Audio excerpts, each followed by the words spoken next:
Muy buenas tardes a todos. Bienvenidos a esta 37ª entrega de Lágrimas en la lluvia, el programa que aspira a marcar la diferencia en complicidad con un público diferente.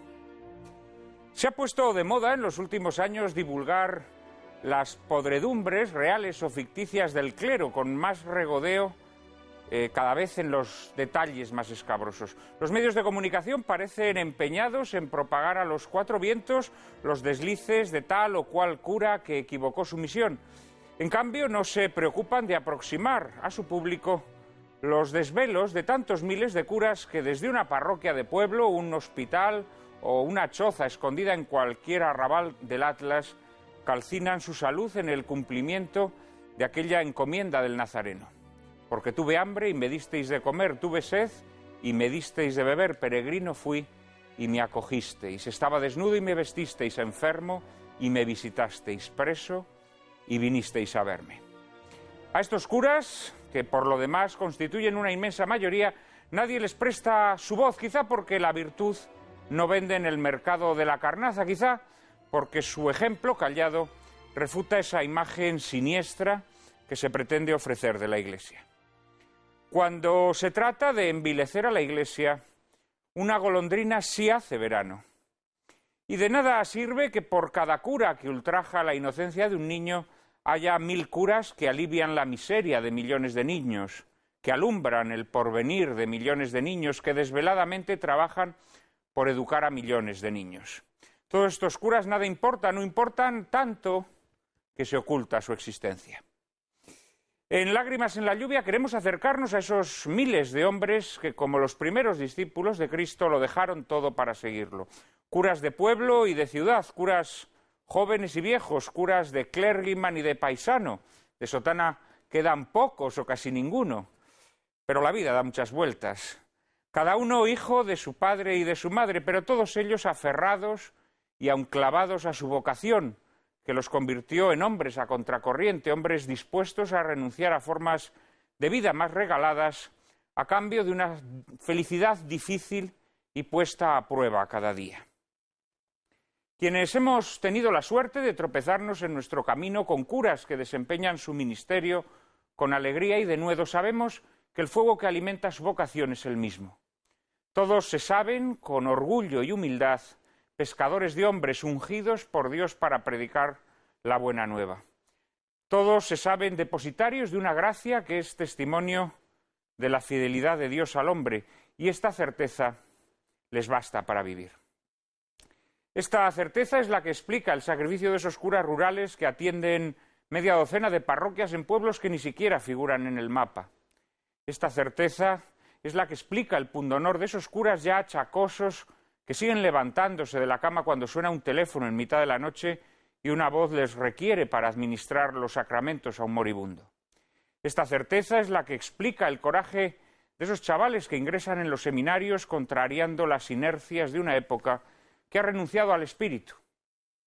Esta certeza es la que explica la epopeya anónima de tantos curas que se desvelan por los pobres, que se vuelcan en los ancianos y en los enfermos, que encuentran siempre un rato libre para donarlo a quienes se acercan a ellos en busca de consuelo espiritual. Yo he tenido la suerte de conocer a algunos de estos curas, he tenido la suerte de disfrutar de su amistad y de sentirme querido por ellos.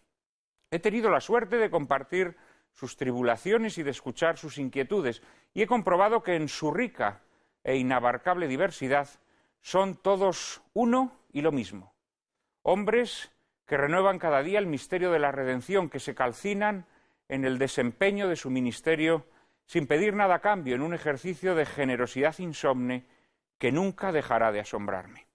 Son curas sin adjetivos ni aderezos. El día en que dejaran de existir, el mundo habría perdido la esperanza. Sobre estos curas anónimos que no salen en los papeles, que cumplen con su ministerio como quien respira, con una naturalidad callada y gozosa, y que cada día dan gracias al cielo por mantener su vocación intacta, por poder seguir consagrando el pan y el vino, bautizando niños, visitando enfermos, confesando pecadores, aliviando a los que tienen el corazón quebrantado, hablaremos hoy en compañía de 4 de ellos: Tomás de la Torre, José Fernando Rey, Alfredo Verdoy y José Antonio Parrilla. Les prometo un coloquio formidable, pero antes, como siempre, María Cárcava les anticipa la película que lo ilustrará. Muy buenas tardes, Juan Manuel, y muy buenas tardes a todos ustedes. Esta tarde les proponemos que se queden con nosotros para ver Balarrasa, film dirigido en 1950 por el segoviano José Antonio Nieves Conde, uno de los pilares más sólidos de nuestro cine durante las décadas de los años 50 y 60, que dejaría profunda huella en el séptimo arte merced a trabajos como Surcos, Los peces rojos, Todos somos necesarios o El inquilino. Nieves Conde encargó el guión de Balarrasa al valenciano Vicente Escrivá, también director y productor, responsable de guionizar cintas tan señeras como La guerra de Dios, Margarita se llama mi amor, Recluta con niño o Los ladrones somos gente honrada.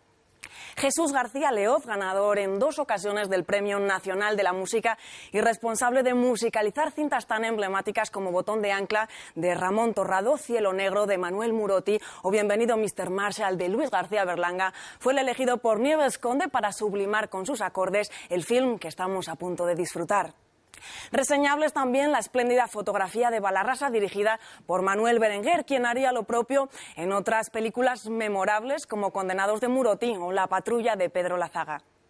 El reparto sin par de Balarrasa está encabezado por uno de los mayores talentos, no solo interpretativos de nuestro país, Fernando Fernán Gómez, a quien acompañan en este viaje introspectivo con final feliz desde lo trascendente, Luis Prendes, María Rosa Salgado, Jesús Tordesillas, Dina Stein, José María Rodero, el divertidísimo Manolo Morán, José Bodalo o Mario Berriatú, al que pudimos ver la semana pasada en Embajadores en el infierno, entre otros. El teniente legionario Javier Mendoza, más conocido por todos como Balarrasa, por su afición al juego, la bebida y las mujeres, descubre su vocación sacerdotal tras un incidente fatídico. A partir de ese momento, Mendoza decide dar un giro de 360 grados a su vida y a la de sus seres más queridos a través de un sinfín de avatares que hacen imposible encasillar esta cinta en un único género, ya que participa por igual del cine religioso, del bélico y hasta del cine negro. Y esa es precisamente una de las características más destacables del cine de José Antonio Nieves Conde. En él nada es lo que parece. Lo que empieza siendo una película de hazañas bélicas se transmuta en un melodrama religioso, y cuando ya creemos que Balarrasa se va a desenvolver por este camino, Nieves Conde nos narra la crónica de una gangrena familiar y desciende sin rubor a los abismos del hampa, sin descuidar tampoco ciertos rasgos de comedia que alivian la atmósfera trágica de la película, que termina siendo una reflexión nada trillada sobre el misterio de la conversión. José Antonio Nieves Conde, desde luego, fue un director que rehuía las clasificaciones fáciles. Falangista de primera hora, su cine siempre resultó incómodo, poco complaciente, en ocasiones incluso conflictivo. Así ocurre, por ejemplo, con El inquilino, película sobre el problema de la vivienda, prohibida y autorizada luego por el régimen franquista con graves mutilaciones. Así ocurre con la que unánimemente se considera su obra maestra, Surcos, ejemplo de cine realista de denuncia social sobre una familia de campesinos que emigra a Madrid, donde Nieves Conde no tenía rebozo en tratar con franqueza asuntos como el extraperlo o la prostitución que el cine de la época solía soslayar. En Balarrasa, Nieves Conde, fiel a su vocación de heterodoxia, no tiene reparo en presentarnos los antecedentes del protagonista, despojados de toda gazmoñería o afectación piadosa, y después no se recatará en confrontarlo con una situación familiar decididamente sórdida, con un padre enfermo de ludopatía, un hermano atrapado en las redes de la delincuencia y unas hermanas que merodean los pantanos de la entrega mercenaria. Contra todas esas lacras familiares tendrá que combatir Balarrasa, el legionario reconvertido en cura o en diácono, dicho sea con mayor precisión, que se erige en intermediario de esa gracia divina que cada día interviene en nuestras vidas, permitiendo que en la hora de la muerte no nos presentemos con las manos vacías. Prepárense a descender de la mano de Balarrasa a los infiernos de la degradación humana y también a ascender a las cimas de la redención. Que ustedes la disfruten.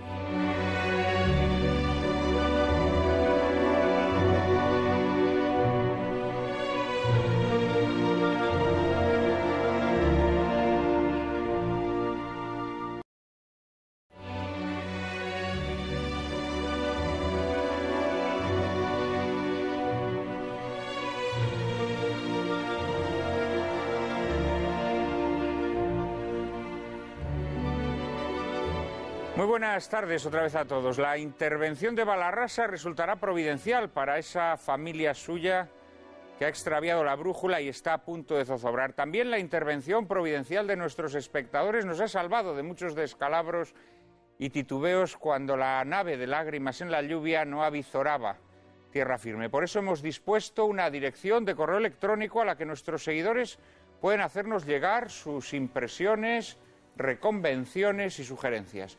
Hemos recibido muchos correos esta semana, Cárcava. Pues muchos correos como cada semana, Juan Manuel. De hecho, diría yo que en esta ocasión hemos batido nuestro propio récord. Enhorabuena generalizada de nuestros espectadores por el programa que el domingo pasado dedicamos a la División Azul. Al parecer, Juan Manuel, acertamos plenamente con la película Embajadores en el Infierno y con la elección de los invitados.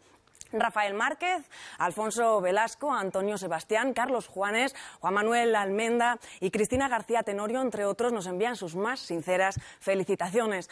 Por otro lado, desde Badajoz, Emilio Méndez nos cuenta que le ha emocionado el rigor y la altura del programa, infrecuente a su juicio en televisión, y nos confiesa más adelante que es hijo de Emilio Méndez Salas, un divisionario hecho preso en Rusia, repatriado en el Semiramis y citado en varias ocasiones en Embajadores en el Infierno. Nos dice Emilio que puede dar fe de todo lo expuesto en nuestro programa, hasta en sus detalles más pequeños, porque así le fue relatado. Carlos Juanes agradece el testimonio del general Juan Chicharro y afirma que llegó a conocer personalmente a uno de los Chicharro Lamamié de Cleirac, el coronel de infantería que también fue coronel del cuartel general del ejército y que murió no hace mucho, manteniendo el orgullo hasta el final de sus días por haber participado en la División Española de Voluntarios. Puntualiza don Carlos Juanes al término de su correo que además el coronel hablaba de su experiencia con emoción y sin resto alguno de odio.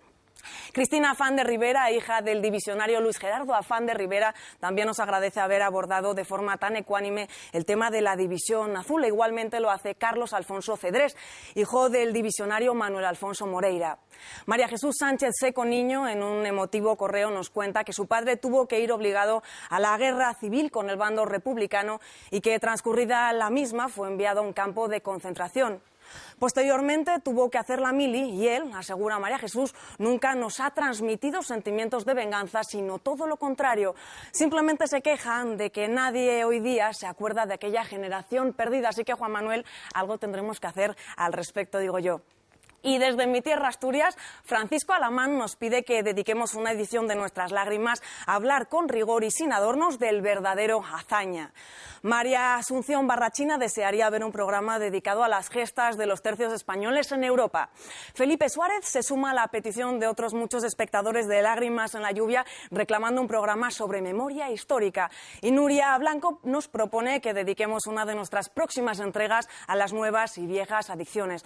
En fin, muchísimas gracias a todos por el apoyo incondicional que nos muestran con sus emails y que esperamos y deseamos nos sigan mostrando dirigiéndose a nosotros con sus opiniones y sugerencias a la siguiente dirección de correo electrónico: lágrimas@intereconomia.tv. Repetimos, lágrimas@intereconomia.tv.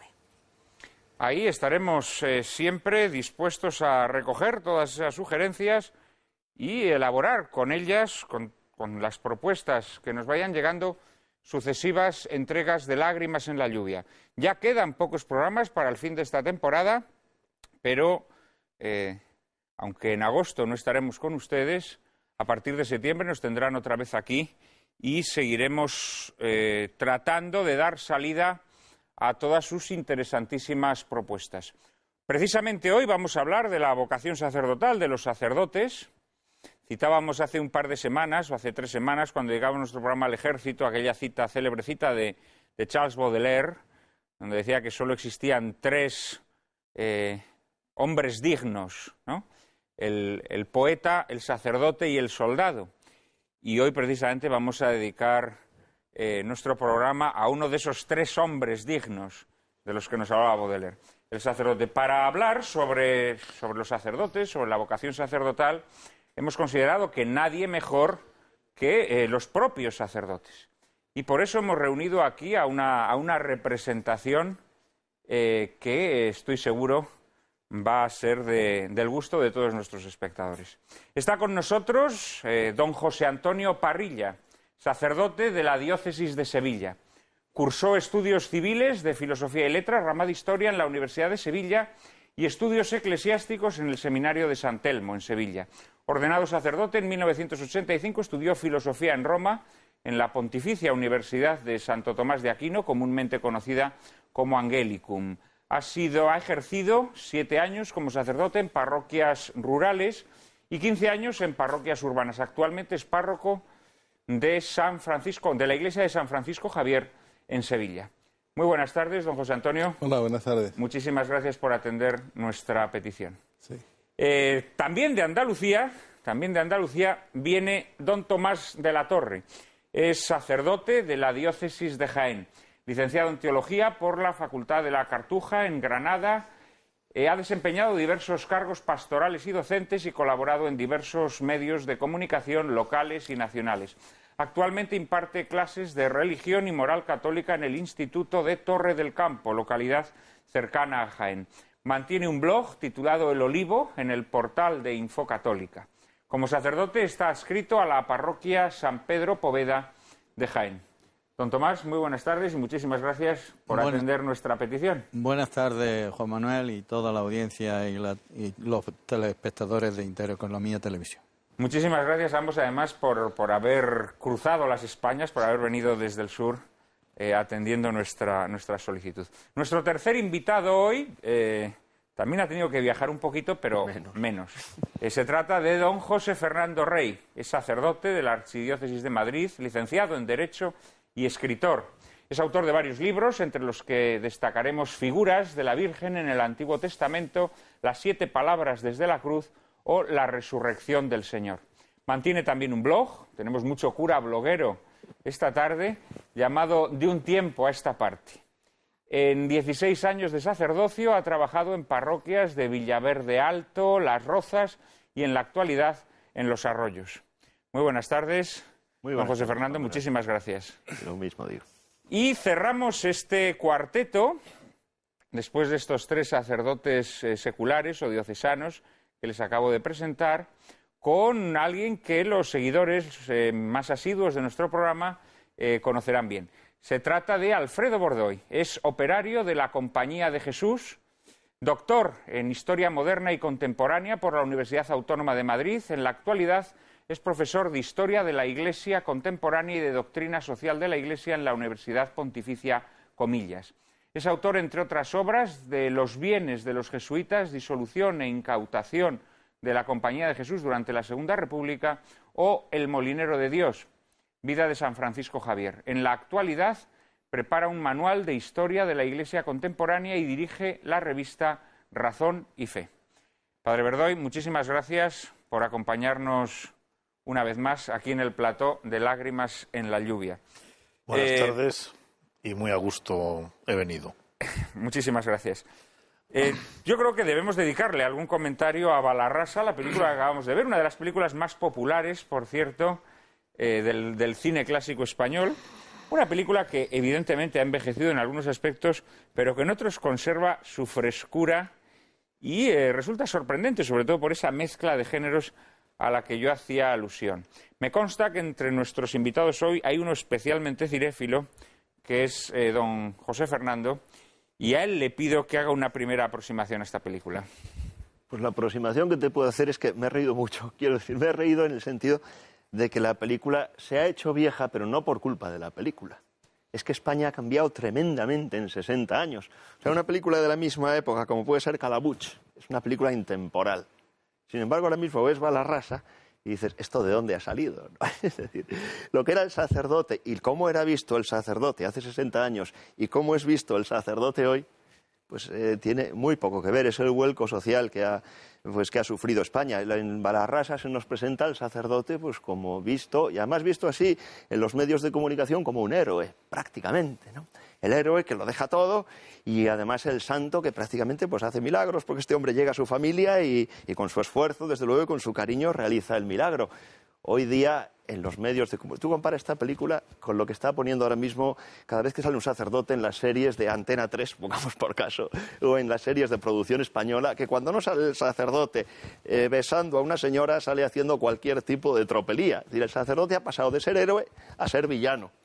de ser el ejemplo y el modelo a ser una especie de cavernícola. Luego, si da tiempo, a ver si cuento algunas anécdotas personales que a mí me han sucedido, porque esto de ir por la calle con esto puesto es muy divertido. Muy divertido. Bueno, muy y empieza a ser arriesgado en algunos casos. Empieza a ser bastante arriesgado. Luego, si da tiempo, a ver si contamos algunas anécdotas. Pero en eso es a lo que me refiero cuando digo que la película se ha quedado vieja. No es una estética que hoy día, pues ya no se ve. Pero bueno, tendremos tiempo de hablar de todo ello.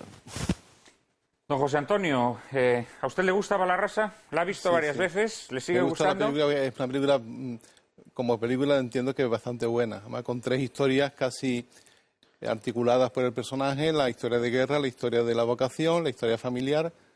Como dijo María, tiene una fotografía muy buena.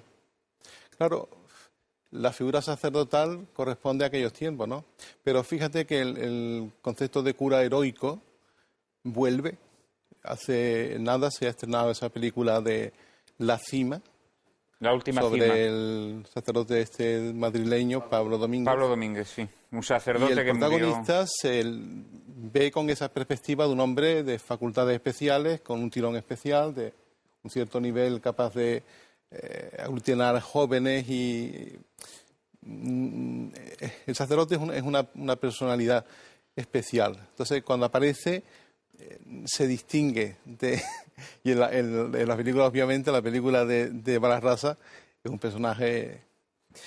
A mí me gusta mucho de ese cine de los años 40, 50, los secundarios, son todos excelentes.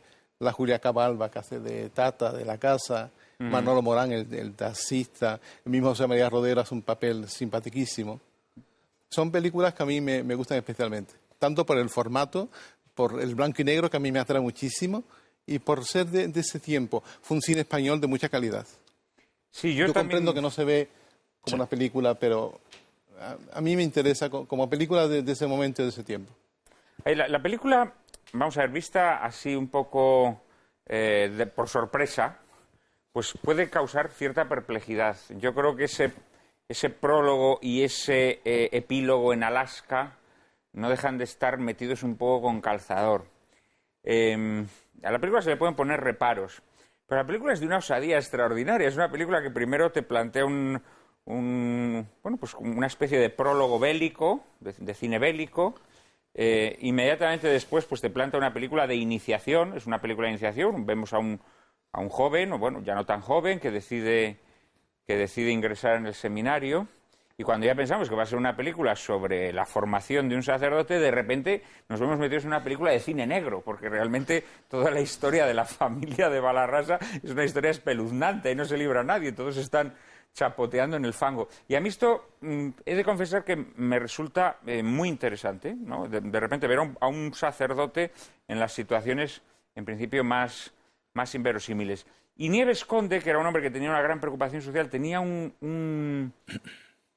una gran capacidad de captación, digámoslo así, de los ambientes de Lampa, los ambientes estos sórdidos, ¿no? De los extraperlistas, los delincuentes, los contrabandistas, y todo esto, toda esta mezcolanza, que puede resultar, repito, un poquito disparatada, sin embargo a mí me sigue resultando sabrosa. Don Tomás, ¿qué le ha parecido la película? A mí la película, desde que la vi cuando era joven hasta ahora, a mí la película me encanta. Pero en fondo y en forma. Primero porque en los créditos aparecen 2 sacerdotes beneméritos de los años 40 y 50. Por ejemplo, Monseñor Sagarmínaga, un grandísimo sacerdote que hizo mucho bien por toda España, que son los asesores religiosos de la película en el plano, específicamente en la parte que corresponde al seminario y especialmente a la parte litúrgica y demás. En ese sentido se muestra la doctrina y el magisterio de este gran sacerdote español, vasco, pero español, que realmente... Oye, vasco, por supuesto, español. Sí, pero hay que subrayarlo porque ya sé por dónde vas, está en una película hecha incluso con dinero del sindicato del espectáculo de entonces, que también aparece en los créditos. Y a mí la película me gusta mucho porque también tiene un mensaje que vale para hoy y probablemente para toda la vida. Y es el siguiente: las manos vacías. La idea de las manos vacías aparece como idea machacona, y en eso ahí el guionista Escrivá lo supo bordar.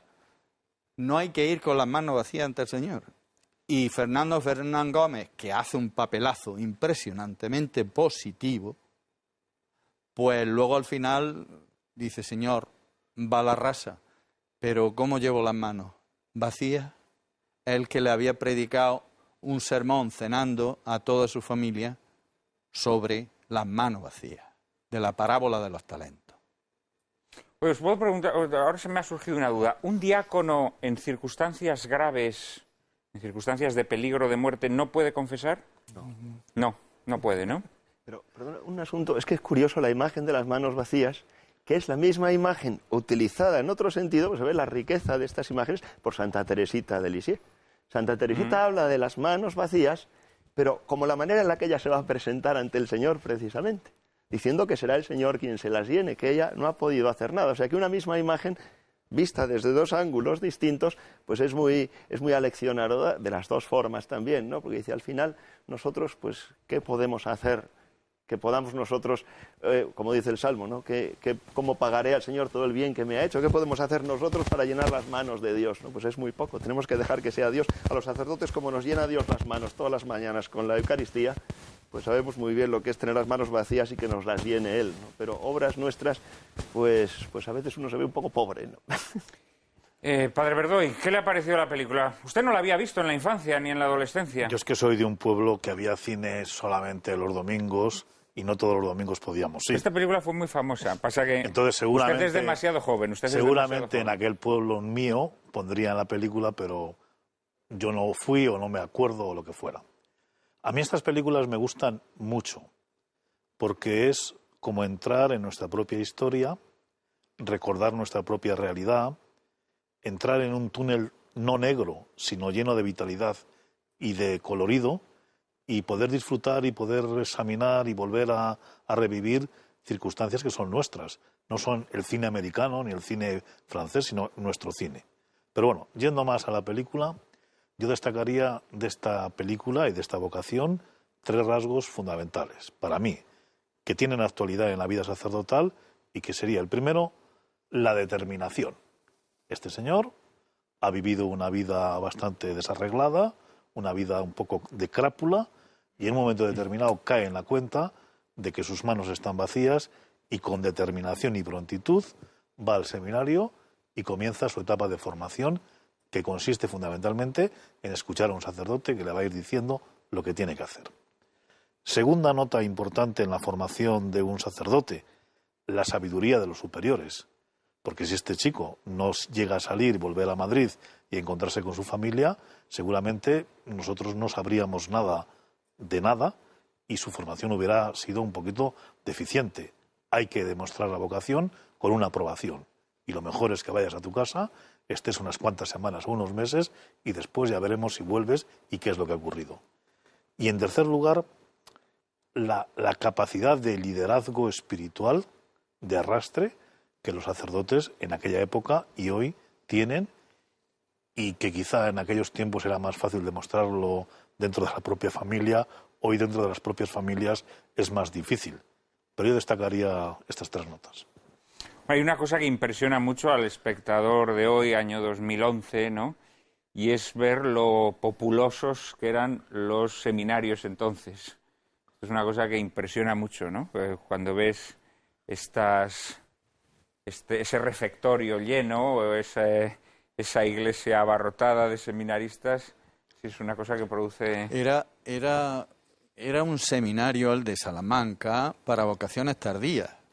Y estaba especializado en esas vocaciones que nacen en la guerra civil, se ponen maduras en la posguerra y las vamos a llevar y ver en los seminarios. Por ejemplo, yo tuve un fenomenal profesor llamado don Manuel Caballero Benzalá, que era y estudió en ese seminario de Salamanca Y en esos años, y cuando yo me lo encontré y yo era un adolescente, fue el que me inició en el camino de saber escribir, porque me daba literatura española y universal.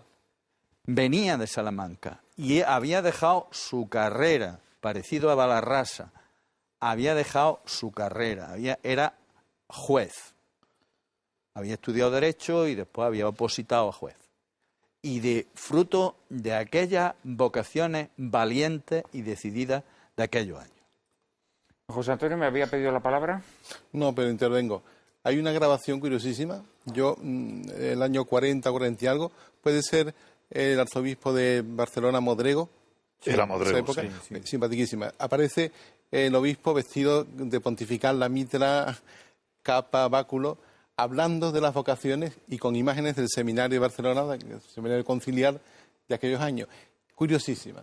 Los jóvenes con la sotana, el roquete, la birreta, el ambiente de las aulas, los juegos, el refectorio. Curiosísimo el reportaje. Y era para suscitar vocaciones, justamente en aquellos años. Y está en Internet. Yo ahora mismo no sabría localizarlo, pero en Internet circula el vídeo ese. Bueno, la secuencia final de Balarrasa, de alguna manera también recrea ese clima, ese aroma. Bueno, o la secuencia en la que él, en su libro de oración, al ver Rosa Mística, ya asimila la primera declinación latina. De alguna manera también es ese ambiente, ¿no? El que se percibe en algunas secuencias. La secuencia última de la película es bellísima, con Balarrasa ofreciendo sus manos a los familiares, a los amigos, a quienes han asistido a su ordenación. Cerramos esta primera revista con el padre Verdoy. Yo quería añadir que no solamente eran los seminarios los que estaban llenos, sino que estaban llenas las iglesias, y el elemento popular y el elemento de fuerza, de vigor, de llenazos auténticos de todos los católicos era una realidad no solamente en España, sino en Europa. Y de hecho hay una serie de libros que hacen los alemanes en los años 20 y 30 del siglo XX, en los que aparecen continuas escenas de la vida religiosa católica, y una de las notas que más sobresalen es que siempre hay gente, multitudes, multitudinario. Entonces, si la iglesia era una iglesia que arrastraba multitudes, los seminarios estaban llenos de multitudes. Sí, evidentemente muchas cosas han cambiado. Ahí está la secuencia a la que antes aludía yo. Muchas cosas han cambiado en Occidente, en Europa, en España, y seguramente que de ellas vamos a tener ocasión de hablar a lo largo de este programa. De momento, María Cárcava nos va a introducir en lo que es la vida cotidiana de un sacerdote. Solía decirse en España, vive como un cura, para referirse a quienes disfrutaban de una vida regalada, llena de agasajos, prebendas y favores. Pero lo cierto es que la vida de los curas nunca fue sencilla. Alejados con frecuencia de sus familias, embarcados casi siempre en empresas que sobrepasaban sus capacidades humanas, expuestos a los venablos de la murmuración y no pocas veces al martirio, es cierto, sin embargo, que en otras épocas los curas encarnaban una cierta preeminencia social porque su autoridad pastoral, intelectual y moral era así reconocida casi unánimemente por una sociedad como la nuestra, que era mayoritariamente católica. Pero aquellos tiempos se fueron, tal vez para no volver, y aunque vuelvan, los curas de nuestra época tienen que desarrollar su misión en un medio secularizado, en el que, como nos recordaba Benedicto XVI, la fe corre el riesgo de apagarse como una llama que se extingue. En este medio poco receptivo, a veces hostil e infestado de propaganda anticatólica, los curas tienen que seguir haciendo presente a Dios y facilitar a los hombres el acceso a las realidades trascendentes. Cura en latín significa cuidado y solicitud, y a los curas corresponde la misión de cuidar a su feligresía, llevándole a través de los sacramentos, de la predicación y de la caridad la salvación de Cristo.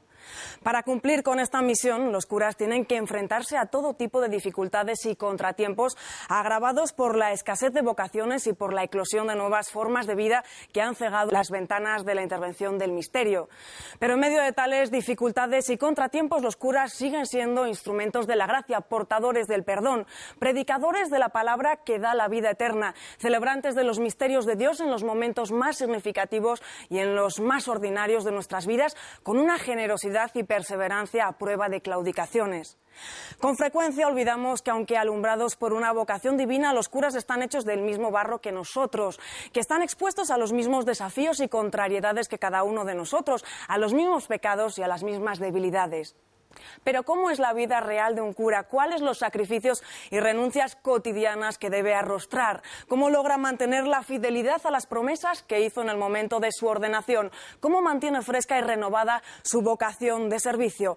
A estas preguntas y a otras parecidas trataremos de dar respuesta hoy con el testimonio de nuestros invitados. María Carcava hacía alusión a esa frase que está tan metida además en la conciencia popular española, vive como un cura, ¿no? O es la casa del cura, y siempre es una casa estupenda, ¿no? Y tenemos efectivamente esa idea un poco estrafalaria, ¿no?, de que un cura lleva una vida regalada, pero las cosas son muy distintas. Don Tomás. Y todavía llega la gente corriente, amigos míos, a mí me dicen, macho, de ti me gusta que trabaja menos con cura. Media hora y con vino. Encima tienes la paga de un profesor de instituto. Y tienes las vacaciones de un profesor de instituto. Te envidio, vives como un cura. Y ante eso pues respondo diciendo, cuidado, que como broma y dentro de la amistad y de la confianza, pues vale, pero la realidad no es esa. Digo, tú me conoces a mí y sabes lo que yo hago, lo que yo trabajo, lo que hago desde que me levanto hasta que me acuesto. Porque yo no llego a clase y digo, niños, poneros a estudiar otra asignatura que hoy me duele la cabeza, hombre. Y yo no llego a la parroquia y la abro 2 minutos antes de empezar la misa y la cierro al minuto siguiente de terminar la misa. Y yo no dejo de cumplir mis obligaciones sacerdotales, las individuales, espirituales, las formativas de lectura y de formación personal. Eso es vida de un cura. Y encima tengo que hacerme la comida, comprar y comer y limpiar. Ya no tienen amas los curas, ¿no? La tridentina. Ya no tienen amas los curas, ¿no? Me pedía también la palabra don José Antonio. Sí, yo iba a decir que somos mileuristas, incluso menos que mileuristas. El cura recibe una asignación económica del arzobispado, al obispal que corresponda muy exigua. Son unos 600 euros lo que recibo mensualmente. Es interesante que lo sepan los espectadores, los sacerdotes reciben 600 euros. Se puede complementar con la parroquia, si la parroquia da para que el cura pueda tomar un poco de lo que suponen los ingresos parroquiales. Yo he estado en parroquias en los que nunca sabía si me debían, si yo debía, porque era una economía global y se subsistía a veces con medios muy precarios, ¿no? Las colectas de los pueblos son malísimas. La gente de los pueblos, las colectas parroquiales son muy pobres. La capital tiene otro nivel, son mucho más generosos. Pero el sacrificio no importa. Es decir, yo no pienso que un cura con una vocación sincera sienta llevar la vida que lleva, ni mucho menos. Y es una vida además que tiene la peculiaridad de que el cura adapta a sus posibilidades. Un cura es su propio jefe. No tiene un jefe inmediato que le obligue a horarios o hace una serie de obligaciones. El cura se organiza la parroquia, los horarios, las misas, las atenciones, las visitas, el apostolado a su modo. En ese caso, en ese sentido es flexible la actividad. Yo no pienso que sea sacrificada, o será con los ojos con que yo la miro. A mí nunca me ha supuesto ningún tipo hombre, de... lo que sí es, evidentemente, no sé si sacrificada, que yo creo que sí lo es, no en el sentido aplastante de la palabra, pero sino en el sentido de la entrega que exige. Pero evidentemente es una vida muy desvelada, ¿no? O sea, yo a los curas que conozco, realmente están constantemente requeridos, ¿no? Por sus feligreses. No digo nada ya cuando son curas rurales, ¿no? Cuando algunos de vosotros lo habéis sido. Tienen que atender varias parroquias. Luego están, bueno, las mil y una labores pastorales, ¿no?, que surgen en el ámbito parroquial. Llega un momento en el que todo eso sofoca, ¿no? Quizá un sacerdote no secular, no diocesano, tenga otra experiencia distinta. Padre Verdoy. Pues yo creo que evidentemente entre el sacerdocio diocesano y el de los religiosos hay algunas diferencias, evidentemente, pero me parece que en estos momentos hay muchas más cosas en común que diferencias. Entonces, para empezar, yo todas las mañanas desayuno muy temprano, pero muy temprano, con un sacerdote jesuita, entre otros. Cuando decimos muy temprano, ¿a qué hora nos referimos? Pues a las 6:30, desayunando. Eso se llama madrugar. Con un sacerdote que tiene 87 años y que este hombre no para desde ese momento en el que se levanta, eso sí, tiene una pequeña siesta, hasta las 10 de la noche. Entonces no es una vida precisamente de un cura regalado, sino de una persona entregada, generosa, que vive totalmente volcado hacia las necesidades, problemas de los que tiene que atender y no para en todo momento. Y como este compañero, pues tenemos otros muchísimos compañeros. Y lo mismo pienso yo que ocurre en todos los pueblos de España y en aquellos lugares donde las iglesias son atendidas por personas que no tienen ningún descanso, ni ningún puente, ni ninguna cosa. Y después, bueno, pues hay otras muchísimas cosas que ya irán saliendo aquí, que se han dicho, que deben tenerse en cuenta, porque además hay que también destacar que en el clero cada vez la gente se jubila menos y se jubilan más tarde. Pues seguramente sobre todo esto podremos hablar. Será después de la publicidad. En un momento estamos otra vez con todos ustedes.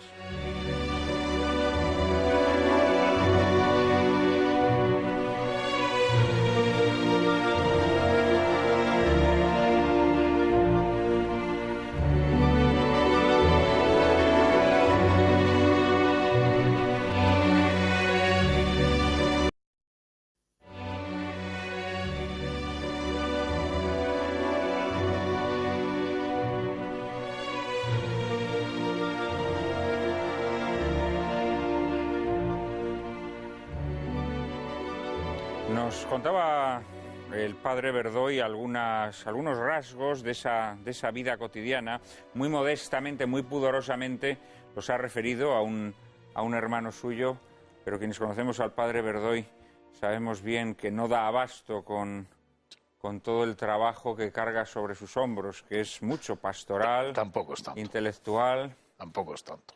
Pero, padre Verdoy, si alguna vez me ha dicho que no puede ver este programa porque tiene que bajar a confesar. Efectivamente. Claro, o sea que no puede ni ver este programa a veces. Efectivamente. José Fernando Rey es párroco, decíamos, en Los Arroyos, y supongo que esa experiencia de regentar una parroquia también tendrá un montón de complicaciones cotidianas, ¿no? También, naturalmente, de recompensas y gratificaciones espirituales, ¿no? Muchísimas. Todas las complicaciones del mundo, pero me alegra tanto escuchar lo que han dicho aquí mis hermanos, más que mis compañeros, porque nos une el sacerdocio. Nos ha hecho mucho mal en España esa figura del cura de misa y olla, que yo ni siquiera sé si ha existido. Es verdad que en España hemos sido anticlericales también hasta la médula. Es decir, el refranero español está lleno de dichos como el vives como un cura, el cura de misa y olla, y otros que no voy a decir ahora, ¿no? Cura de misa y olla, el cura que se dedica a la misa, como decíais, ¿no? Media hora y luego la olla. Está muy bien. Mira, yo, igual que ha dicho el padre Verdoy, a las 6:30 estoy abriendo la parroquia. Estoy en una zona residencial a 40 y tantos kilómetros de Madrid, que la gente se levanta temprano porque trabajan en Madrid. Y entonces a las 6:30 abro la iglesia y ya tengo gente rezando, gente que antes de bajar a trabajar a Madrid pasa a hacer su rato de oración. Yo hago el primer turno a las 6:30 y a las 7 ya hay 3 personas más. Luego, como bien ha dicho Tomás, pues toca, además del desayuno, las labores propias de nuestra condición, que es limpiar la casa, preparar un poco de comida para la hora de comer y luego empezar a atender a la gente.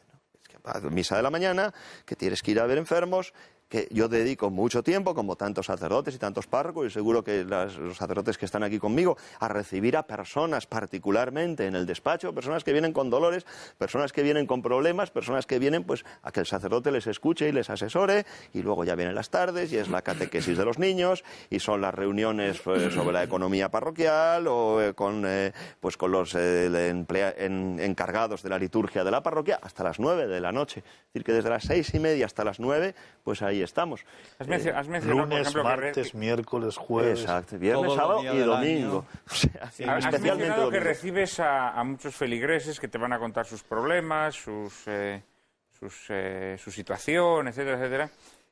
Pero ¿recibís muchos feligreses que os piden el sacramento de la confesión? Muchos. ¿O esto está decayendo? No. Vamos, a ver, el sacerdote tiene el trabajo que él quiere y el sacerdote tiene los penitentes que él quiere tener. Esto es, ¿Sí? Si un sacerdote no se sienta en el confesonario, en esa parroquia no se confiesa a nadie. Si un sacerdote se sienta en el confesonario, yo te digo una experiencia mía personal, yo cuando llegué a la parroquia, pues en esa parroquia no había costumbre de que el sacerdote se sentase en el confesonario.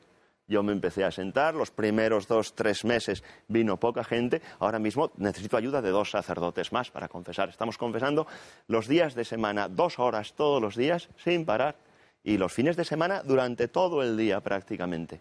Y ya estamos 3. Tengo un vicario parroquial y un sacerdote que viene a ayudarnos a confesar los fines de semana porque no damos abasto. En cuanto el sacerdote se sienta, los feligreses vienen, la gente está necesitada del perdón de Dios. Es que esto se comenta mucho, se comenta que cada vez la gente acude menos al sacramento de la confesión y de hecho, pues yo a veces he oído comentar a muchos sacerdotes, ¿no?, que llegan incluso a veces a tener ciertas reservas cuando ven esas multitudes que van a comulgar que no se corresponden con la gente que va a confesarse, ¿no? Por eso se lo preguntaba. No sé, el padre Verdoy, ¿cuál es su experiencia como confesor? Pues la misma que Sí. la de José Fernando. Es decir, que en la medida en la que tú atiendes a la gente en sus necesidades con cuidado, con respeto, con una cierta complicidad de sacerdote con el penitente, con misericordia, con lo que el Señor pone en tu corazón cuando escuchas a las personas, sin preguntar más de lo que se debe preguntar y tratando de orientar a las personas para que confíen en la misericordia de Dios, confíen en ellos mismos, confíen en las circunstancias en las que están y proponiéndoles una salida esperanzada y sobre todo el arrepentimiento acompañándolo, la gente, y enseñando lo fundamental y hacer oración, la gente va. Exactamente. La gente va. Don Tomás. Es que tú has dicho antes que se comenta, se lee, se dice, se escucha, que la confesión está devaluada, que se practica poco. Sí. Y por el Hombre, contrario... yo creo que no se practica como se practicó. O sea, creo que esto es evidente, ¿no? Pero también te pongo como contrapartida de la balanza las primeras comuniones. Es un acto social, es una feria, por lo menos como decimos por mi tierra, por Jaén, es una feria, auténtica feria, que se queda en una foto de un día, la primera comunión del niño y la última.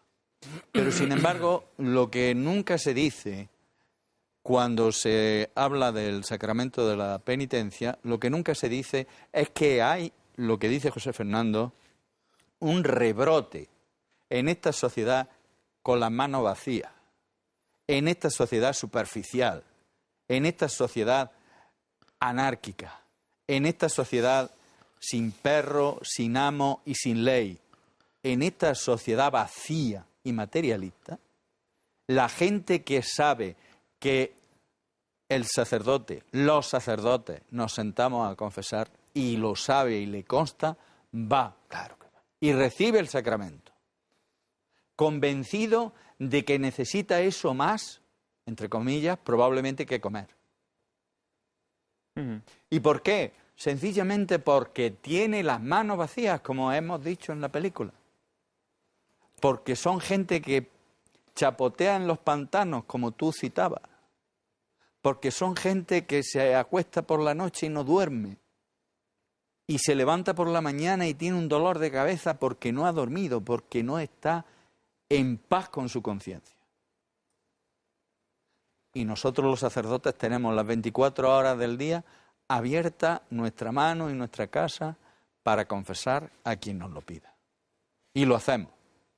Otro problema también de nuestra época, claro, ha aludido don Tomás a la conciencia. Claro, el problema es que la conciencia nos la están tratando de reformatear, ¿no? Es decir, la conciencia de pecado cada vez es menor en nuestra sociedad. Es decir, el límite de tolerancia al pecado cada vez es más grande, ¿no? Entonces, esto de alguna manera tiene que perjudicar a la confesión. Pero José Manuel, llega un momento... Juan Manuel, perdona. Llega un momento en que la persona, cuando yo he estado 4 años en un hospital de capellán de ese hospital, de Jaén, cuando la persona llega a una mínima operación, unas vegetaciones, por ejemplo, o una apendicitis rápida, o unas cataratas, la gente te acude y te dice que venga el sacerdote. Y se confiesa a lo mejor desde que se casó, pero lo hace. Lo cual supone ya no solo que la conciencia está reformateada, pero también la conciencia reformateada en el interior, al interior nos llegan los poderes del infierno. ¿Cuántos recibimos así, sí, verdad, Tomás? Padre, me voy a operar mañana. Sí. Lo que pasa es que podríamos ya entrar, claro, si mucha gente no se confiesa por miedo, pero bueno. No, por miedo. Es que, por ejemplo, es por una miedo persona, a la muerte, quiero decir. Es una persona... O a lo que viene detrás de la muerte. Es una persona que va a entrar en un quirófano y te pide eso. Incluso a mí me han pedido la unción de los enfermos. Claro, Mire usted, yo no sé, si se le va la dosis al que me pone la anestesia, ¿qué pasa? ¿Me voy al otro barrio? ¿Qué me voy a ir? ¿Con las manos vacías? No. Claro. Vamos a... don José Antonio Parrilla y el padre Verdoy me han pedido la palabra. En lo de la confesión hay niveles y sensibilidades. El concepto de pecado está muy perdido, la conciencia moral de pecado. Entonces a veces suceden cuentas de conciencia, charlas, estimulaciones espirituales, pero es muy difícil encontrar personas que acudan al sacramento con una conciencia de pecado y de maldad moral.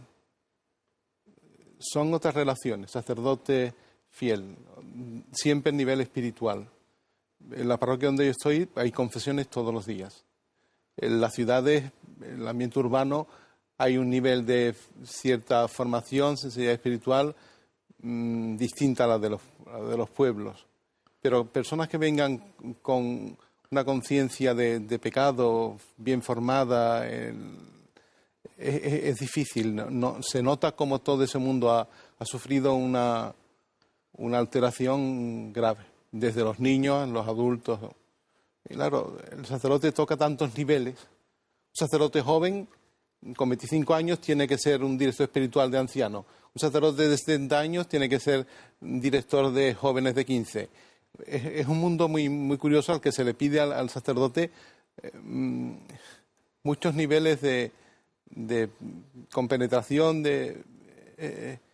pero el mundo, la conciencia de pecado, la conciencia moral de la gravedad del pecado, ese mundo ha sufrido una alteración gravísima. A veces es tan frecuente que tú charles con una persona y en esos 20 minutos no se ha hecho ninguna confesión real de ningún pecado material concreto. Ya.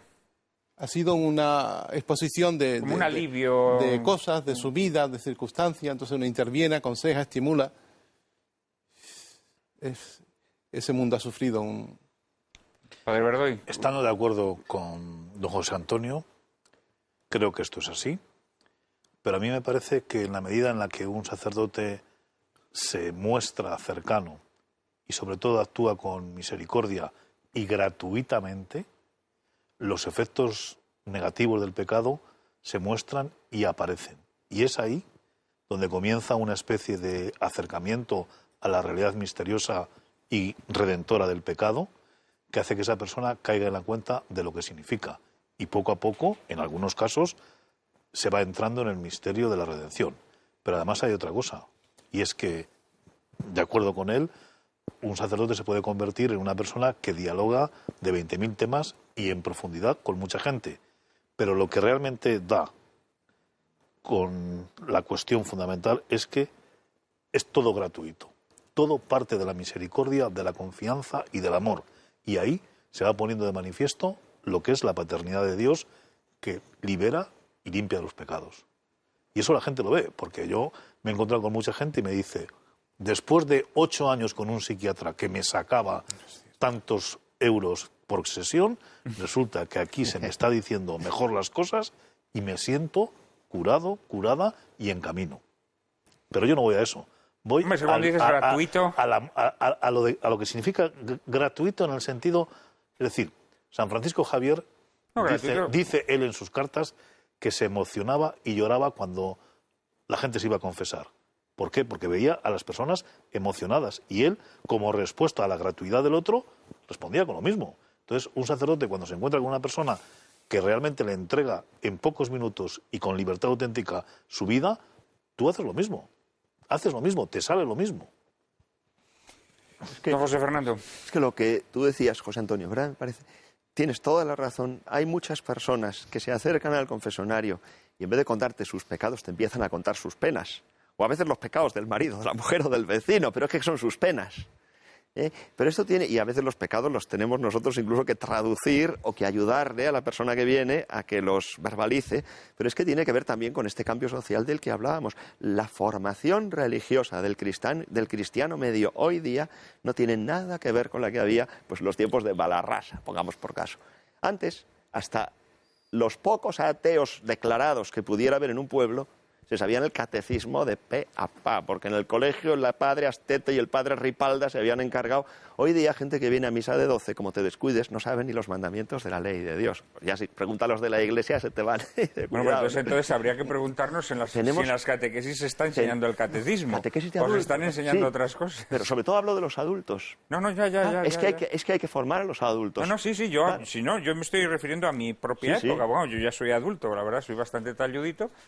Pero yo todavía efectivamente estudiamos el catecismo, pero la generación que ha venido después de mí ya no han estudiado el catecismo, Claro. No han estudiado ningún tipo de catecismo. Es decir, hoy en día un católico de a pie no conoce los dogmas de la fe. Ni los pecados. ¿Eh? Ni muchas veces los pecados. Ni los pecados, claro. Naturalmente, ni... Mira, hay muchas cosas que se han perdido. Esto me sirve para introducir otro asunto sobre el que me gustaría que hablarais un poco. ¿Cómo preparáis vosotros la predicación? Es decir, para mí la predicación es parte consustancial del ministerio. Yo mismo y muchos amigos míos y muchos católicos que conozco le concedemos mucha importancia a la predicación. Y muchas veces vamos a misa y nos quedamos muy decepcionados con las predicaciones que recibimos. Yo, hace apenas unos domingos, pues el sacerdote que predicaba nos dijo a todos que la ascensión de Cristo era una metáfora. Y a mí me enseñaron que era un dogma, ¿no? Este sacerdote dijo que era una metáfora y estuvo contándonos en qué consistía esa metáfora durante 15 minutos. Es decir, ha habido muchos excesos, ¿no?, en la predicación, como los ha podido haber en la liturgia, y esto a veces causa consternación y desaliento entre muchos católicos de a pie, ¿no? Entonces me gustaría saber cómo preparáis vosotros vuestras predicaciones. Es un tema muy interesante. Sí. Yo te contesto a esa pregunta después de decirte lo anterior con referencia a la formación de nuestros jóvenes y de nuestros niños y de nuestros adultos. La catequesis. La catequesis sería más y mejor, y las clases de religión en un centro público serían más y mejores si la familia, que ha perdido el rumbo total y absolutamente en la sociedad secularizada en la que estamos y laicista, colaborara, cooperara con el sacerdote en la catequesis parroquial y con el profesor de religión, sea sacerdote o laico, dentro de un centro docente. Y con respecto a lo que tú apuntas... Lo que pasa es que en la familia se pueden transmitir ciertas cosas. En la familia está muy bien que te transmitan las oraciones, que te transmitan pues unos conocimientos básicos sobre la religión que recibes, sobre la fe que recibes, unas prácticas de piedad, etcétera, pero hay cosas que no te las pueden explicar los padres, ni los padres son las personas adecuadas tampoco, ¿no? Evidente, pero si hubiera colaboración, cooperación, yo no digo absolutización, porque entonces el párroco y los catequistas de la parroquia estaríamos de sobra y las clases de religión estarían de sobra. No. Colaboración, cooperación, diálogo. Sí, te entiendo perfectamente. Trabajo en Yo te tengo que decir, por ejemplo, esto es una realidad, ¿no? Yo he sido una persona, crecí en el seno de una familia católica, desde muy niño fui a catequesis, fui catequista, siempre he sido un parroquiano, un feligrés puntual, etcétera, etcétera. Y llegada cierta edad, pues ha habido una serie de cuestiones tocantes a la fe que he tenido yo que empaparme en ellas porque los sacerdotes no hablabais de ellas. Vale, te tomo la palabra y te respondo. De forma muy evidente, por ejemplo, los dogmas que tienen que ver con la escatología. Y te respondo. Con la segunda venida de Cristo. Ese es un tema del que no se habla en los púlpitos, no se dice nada en las catequesis. Yo he estado yendo a catequesis desde los 5 años hasta los 16 y jamás se me ha hablado de estos temas. Es decir, hay una serie de cuestiones sobre las que no se habla. Vale, te respondo. ¿Me lo reconoces o no? Sí, totalmente. Además, yo voy más lejos que tú. Hay momentos en que se deja todo eso al albur de los canales televisivos de las cartas y averígüeme usted en el telefonito por la noche en cadenas concretas. Esto es dramático. Eso está ocurriendo y hay canales temáticos en ese sentido en la TDT, no hace falta irse muy lejos. Eso no funciona. Por supuesto que no funciona. Por eso te retomo la primera pregunta que nos planteaba. ¿Cómo se prepara el sacerdote? Personalmente yo me preparo de 3 maneras. Primero, con la oración de los textos litúrgicos de ese domingo. Segundo, con la vida, pisando la vida, conociendo tu parroquia, tus feligreses, tu oveja, conociendo sus pros y sus contras. En la confesión nos ayuda mucho eso, a conocer a la persona, a las personas, a la visita al enfermo, la misma catequesis con los padres de los niños, con los niños lo que te cuentan de la casa. Y en tercer lugar, con la lectura.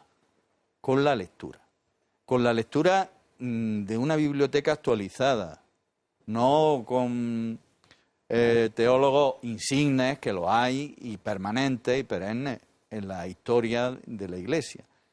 Yo meto todo eso en una costelera, hago así, me pongo delante del Señor en la oración y luego sale la homilía del domingo. Está bien, es una buena mezcla, aunque yo añadiría una dosis un poquito más de esos teólogos perennes, un poquito más de Santo Tomás y un poquito menos del último teólogo de moda, pero bueno. Don José Antonio Parrilla. Yo soy predicador, me gusta predicar y lo hago con facilidad y creo que bien. Uno está siempre cargándose de recursos, la oración, las lecturas, pero claro, hay que tener una intencionalidad para saber qué predicar, dónde predicar, a quién predicar. En Sevilla es una de las ciudades, yo pienso, donde más se predica porque las hermandades exigen muchos predicadores, consumen mucha predicación. Entonces es una oportunidad para hacerlo bien. Usted me imagino que será capellán o de alguna cofradía. Yo soy de todo. Director espiritual. En Sevilla son directores espirituales, tienen las cofradías, hasta donde las cofradías se dejan guiar. Eso es otra cosa. Entonces hay que estar atento. Se nota mucho la predicación en el ambiente de una parroquia. En cuanto te descuides, puedes hacer una parroquia extraña, si no estás atento a la formación y a la transmisión de verdades de fe y verdades morales. A veces eso se olvida, ¿no? El Evangelio, el texto de la misa dominical, las oraciones, la misma estructura del leccionario posibilita para que se toquen muchos temas en una homilía de domingo. Después otras veces son homilías temáticas que te exigen cualquier circunstancia, por ejemplo, unas exequias o un matrimonio o el atender a una cofradía. Pero son muchos recursos los que tú tienes para saber escoger, pero claro, el nivel de atención es un mundo especialísimo. Pero un cura es predicador y es celebrante. Sacramentos y predicación, eso es un sacerdote. Después son otros ministerios que vienen a mejorar la... Don José Fernando y... El cura, como dices, es predicador y tenemos que darnos cuenta de la enorme influencia que tenemos. Es decir, en España todavía los domingos van más personas a misa que al fútbol. O sea que, y pocas personas hay, como nosotros, que tengan delante todos los domingos a un público tan extenso como el que tenemos nosotros, y el bien que podemos hacer y el daño también tan enorme que podemos hacer. Tú preguntabas que cómo preparamos. Sabes que aquello que se dice, aunque yo ya no sé si será porque al pobre Churchill se le atribuyen tantas frases que el día del juicio final tendremos que saber cuáles dijo él y cuáles no, pero dicen que le dijeron a Winston Churchill: oiga, tiene usted que dar un discurso de 10 minutos. Dice: necesito 2 horas para prepararlo. Y si tuviera usted que dar un discurso de 1 hora y media, eso empiezo ahora mismo. Bueno, pues nosotros tenemos que dar un discurso de 10 minutos. Y hace falta, yo personalmente, los jueves, que es el día que dedico a esto, dedico no menos de 1 hora y a veces 1 hora y media a preparar la homilía del domingo, que preparo 2 porque celebro 4 misas en total y no, yo mismo no quiero decir la misma homilía en las 4 misas, porque al final la gastas. Lleva tiempo. Y la gente muchas veces no se da cuenta. Es decir, ¿tú cuando ves a mitad de homilía a un señor que está leyendo y dices: este señor no se da cuenta que me he tirado 1 hora y media preparando esto? Desde luego, empeño ponemos. Luego, también es verdad que no todo depende de nosotros. Le pasaba a nuestro Señor Jesucristo, no nos va a pasar a nosotros. Había personas que venían a escuchar y personas que venían a criticar y personas que venían a ver. Eso, ¿qué le vamos a hacer? Pero tenemos la obligación, y tú decías, es verdad, lo que pasa es que empezar aquí a entonar pero yo creo que la crítica del fiel a la predicación del sacerdote es legítima. Depende. Mira, a veces el fiel, para criticar la homilía del sacerdote, el fiel lo que tiene que hacer con la homilía del sacerdote primero es escuchar, pero luego piensa que el fiel a veces viene a criticar la homilía del sacerdote basado, no siempre, es que también generalizar es muy difícil, pero basado a veces en prejuicios. Y también porque al fiel has dicho algo que le ha dolido y viene a defenderse. Y bueno, y ya cuando el fiel quiere hacer de teólogo, pues mira las cosas también como son. Es decir, el sacerdote ha estudiado toda una serie de años y se ha tirado mucho tiempo para preparar eso. Y este señor ha leído en una revista no sé qué y te viene con una frase que ha leído en una revista a decirte que todo lo que tú has dicho es mentira. Esto pasa. Es como si a un médico le llega el paciente y dice: oiga, pues yo no tengo lo que usted me dice porque yo le voy a decir lo que tengo. Oiga, usted que sabe. Y con todo cariño, de verdad, con todo cariño. Pero ahora, podemos empezar a entonarme a culpas. Tú has dicho antes, pero es que no sé si es... A veces los sacerdotes, es verdad, podemos haber sido culpables de haber callado. Y de haber callado verdades cruciales, verdades eternas. Hablabas tú, la segunda venida del Señor. Muy fuerte eso, y muy cierto. Ese es un tema del que no se habla. En la parábola de las vírgenes necias y prudentes, hasta las vírgenes prudentes se duermen. Tú imagínate un momento en la iglesia que hasta los prudentes, digamos, estén dormidos, se hayan olvidado de que el Señor va a volver. Y esto el Señor nos va a pedir cuentas a los sacerdotes. Pues da la impresión de que nos estamos olvidando. No, pero este es un tema, por ejemplo, del que no se habla. Y fíjate que está...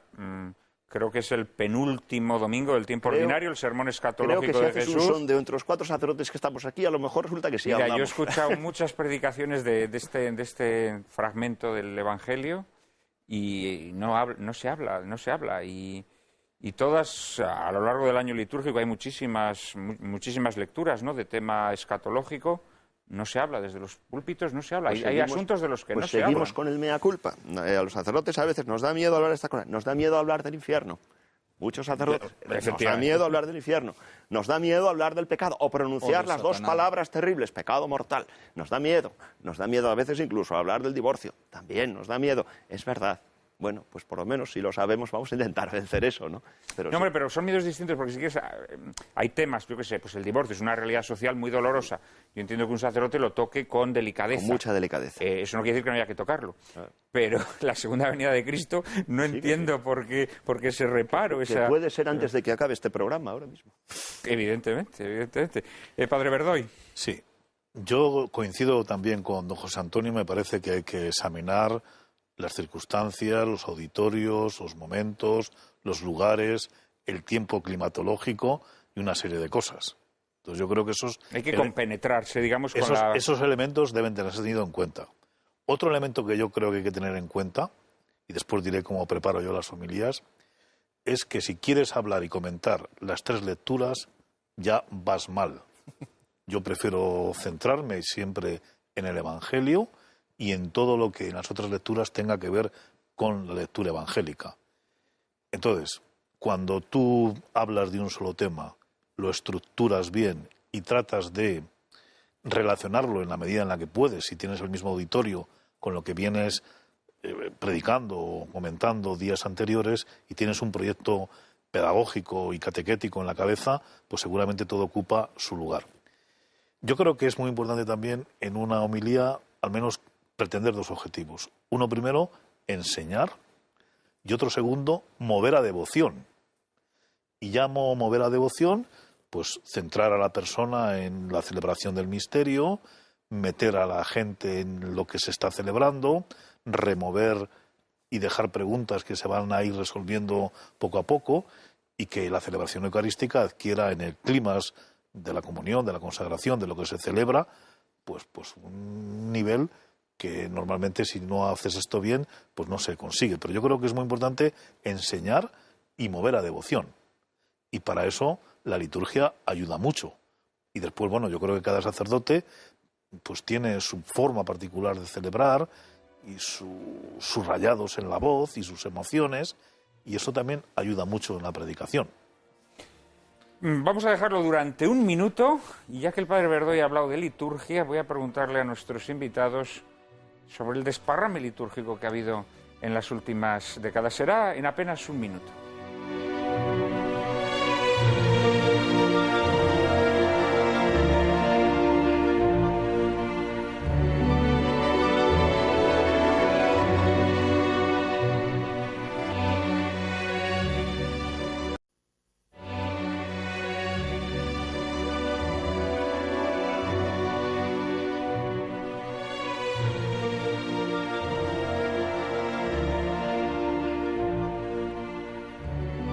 Preguntaba a nuestros invitados por la liturgia.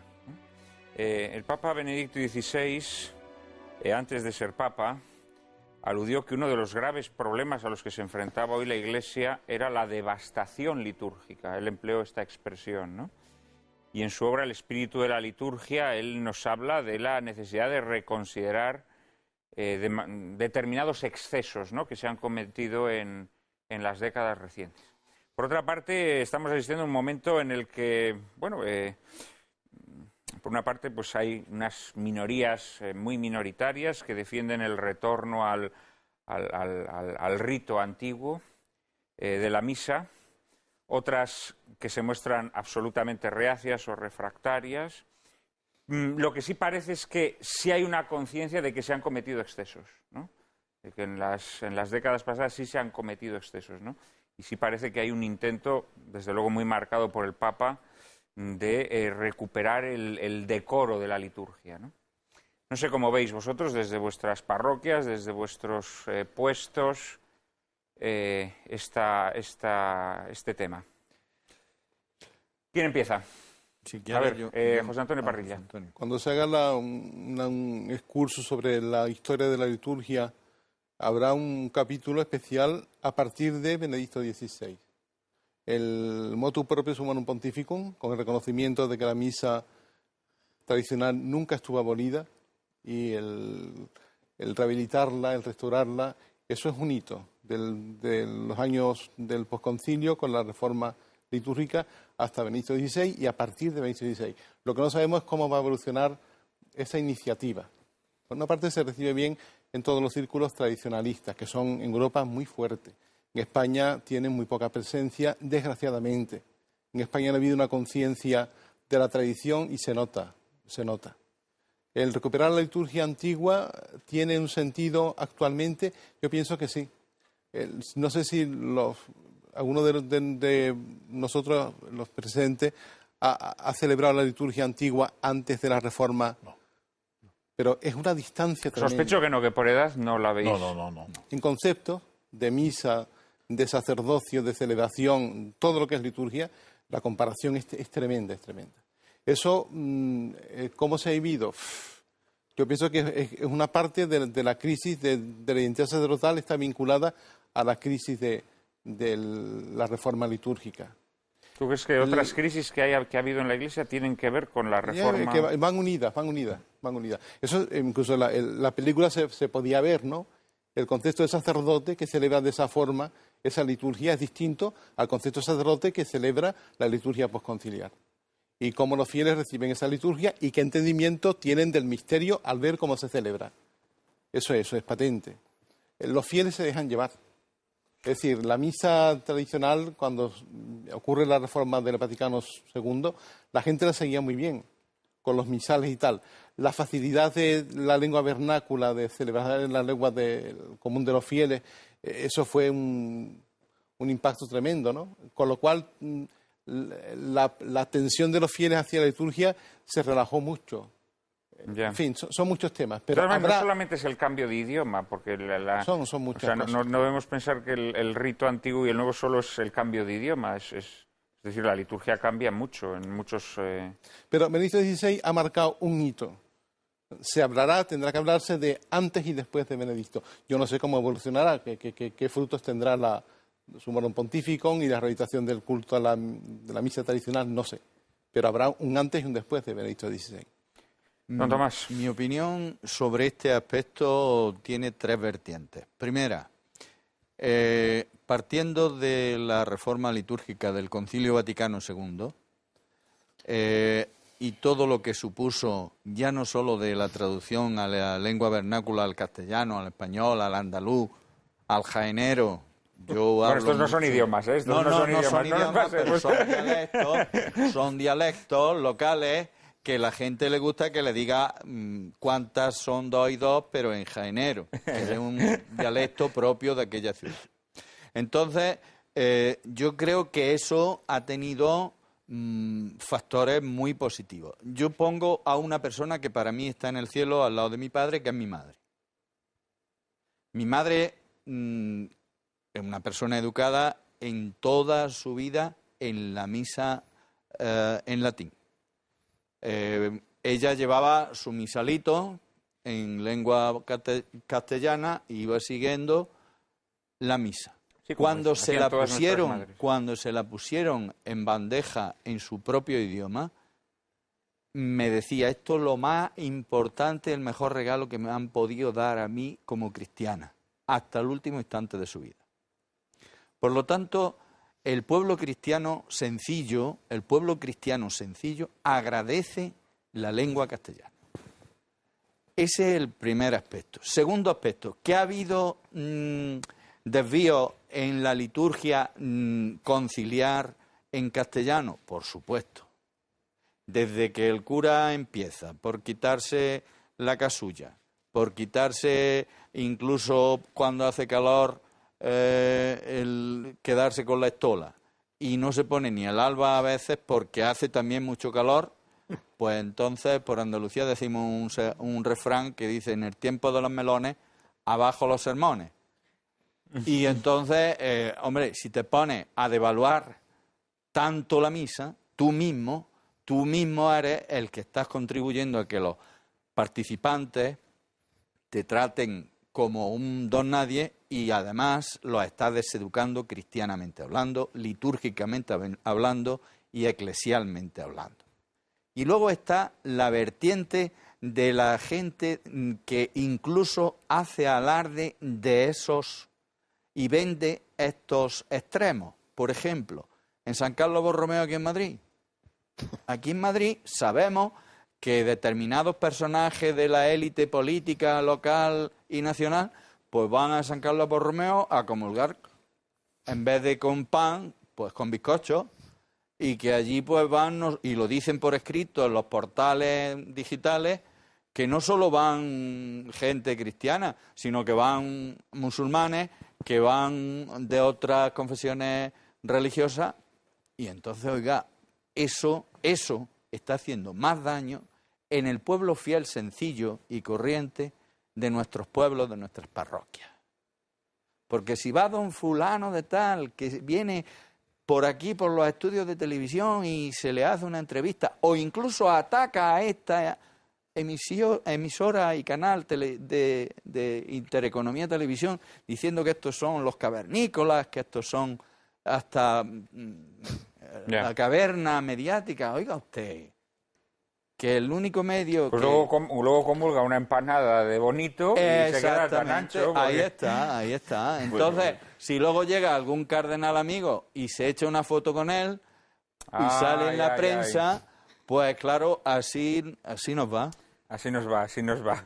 Oye, vaya ataque que has lanzado a las jerarquías, así sin despeinarte. Simplemente he sido real a lo que vemos en la descripción.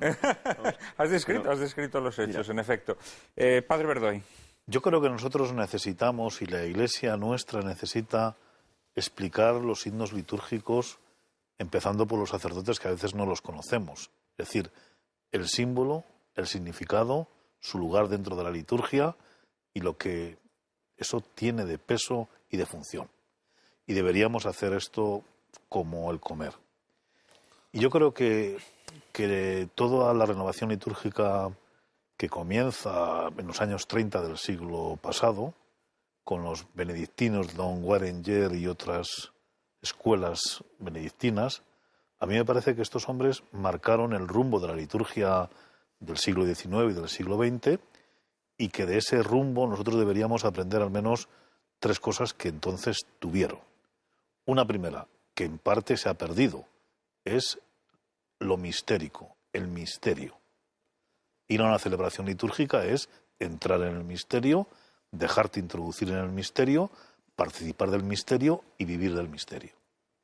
Segundo, muy relacionado con el misterio, el rendir culto a Dios.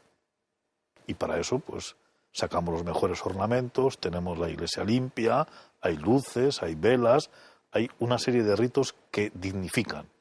Y en tercer lugar, que yo creo que estos mismos padres benedictinos y toda la renovación litúrgica supo hacer, bueno, un sentido comunitario de iglesia viva que se mete en el mundo y que sale de la iglesia convencida de la celebración del misterio, convencida y unida en el culto al mismo Dios, y que es capaz de transformar como transformó la sociedad europea y americana de ese tiempo. Entonces, la reforma litúrgica del Vaticano II, el misterio lo ha puesto un poco en cuestión. El culto, a lo mejor también, y el sentido comunitario, no tanto. Pero si falla lo primero y lo segundo, el culto también va a pasar. Es que ahí está, claro, después, el culto... Hay otra serie de cosas que, por ejemplo, yo en mi pueblo la he vivido, que ahora ya no se da. Y es que tú entrabas en la iglesia, silencio absoluto. Hoy vas a cualquier iglesia y hasta 2 o 3 minutos antes la gente está como si estuviera en una cafetería o en un teatro. Bueno, ese tipo de cosas hay que cuidarlas y hay que enseñarles a la gente que usted se está preparando para la celebración de un misterio y que eso requiere un tiempo, un clima y unas circunstancias. Entonces es un trabajo largo el que habrá que hacer, pero en la medida en la que esto se haga, se va a disfrutar más y se va a participar más, que es lo importante. Me han parecido unas observaciones muy atinadas las que has hecho. Mira, claro, tú has dicho que el aspecto del culto, ¿no? La misa, claro, el culto que debemos a Dios es de adoración. Sí. Yo pienso que ahora mismo en una misa hay muy poca adoración. Hay muy poca adoración, es decir, esa relación que tiene que entablar el fiel con Dios ha quedado muy desdibujada. Ha quedado muy desdibujada porque es que lo has dicho tú. Tú dices que es como una cafetería hasta 2 minutos antes de la misa. Pero, hombre, ¿quién no oye en una misa 20 teléfonos móviles sonar? Hombre, no tantos, ¿no? Bueno, si la misa está un poco concurrida, sí. Pero todo lo que rodea la consagración yo creo que se ha trivializado mucho, por ejemplo, ¿no? Y ese sentido comunitario, que es también fundamental en la misa, yo creo que si no hay el sentido de adoración, el sentido comunitario también se rompe. Efectivamente.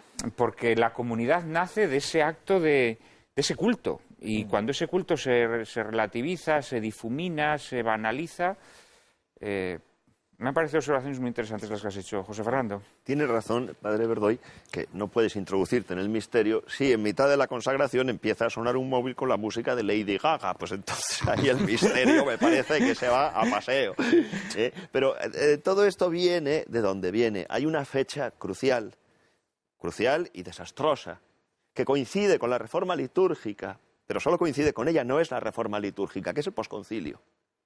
El posconcilio nada tiene que ver con el concilio, sino con algo que se estaba gestando soterradamente a la par y paralelamente al concilio, y en el posconcilio se ha caído el edificio. Vamos, es que se nos ha caído, se ha perdido completamente el sentido de lo sagrado, por ejemplo.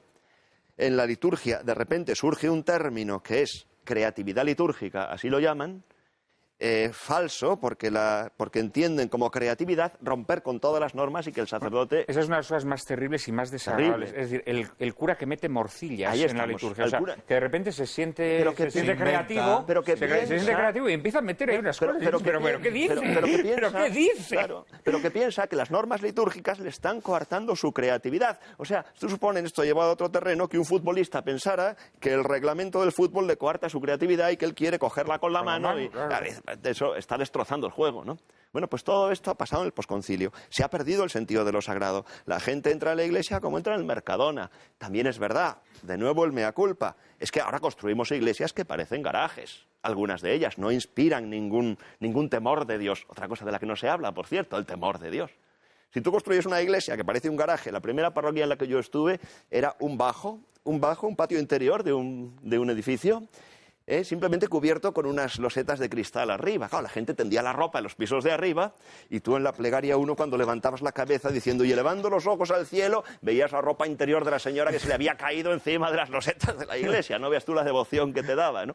Eso es culpa nuestra también. Si se construyen iglesias... Hombre, a veces hay que construirlas en circunstancias de pobreza y bueno... No, pero yo no hablo de pobreza o de riqueza, hablo de la forma arquitectónica, de la forma de construir que inspire un sentido de lo sagrado. Y si la música, que es otro aspecto importantísimo, fundamental. si la música que vienes escuchando en el coche, chunda, chunda, chunda, llegas a la iglesia y sigue el chunda, chunda, chunda, lo que te dan ganas es de hablar por el móvil, no de decir y con tu espíritu. Entonces esto hay que recuperarlo.